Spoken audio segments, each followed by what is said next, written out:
છોટાઉદેપુરમાં આમ આદમી પાર્ટીનો આંતરિક વિવાદ હવે પોલીસ સ્ટેશન સુધી પહોંચ્યો છે। તાલુકા પ્રમુખે જિલ્લા પંચાયતના સભ્ય સામે ફરિયાદ નોંધાવી। શ્રીકુંજ રાઠવાએ જીવલેણ હુમલો કર્યાની ફરિયાદ છે તે નોંધાઈ છે।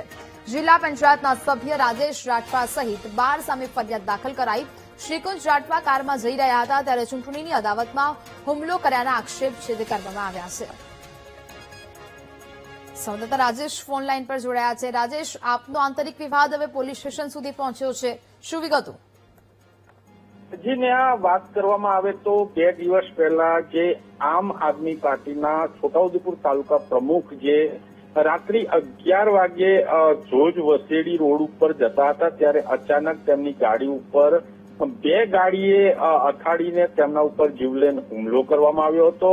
એ બાદ જે શ્રીકુંજ રાઠવા નામ જે આમ આદમી પાર્ટીના છોટાઉદેપુર તાલુકાના પ્રમુખ છે તેમને છોટાઉદેપુર પોલીસ સ્ટેશને ફરિયાદ નોંધાવી છે અને ફરિયાદની અંદર તપાસની અંદર બહાર નીકળ્યું છે કે આમ આદમી પાર્ટીની અંદર જ જે ડખો છે તેમાં જિલ્લા પંચાયતના સદસ્ય રાજેશ રાઠવા જે લગામી ગામના છે એમની સામે પોલીસ સ્ટેશનમાં ગુનો નોંધાયો છે। જી ને બિલકુલ રાજેશ, જાણકારી બદલ આપનો આભાર।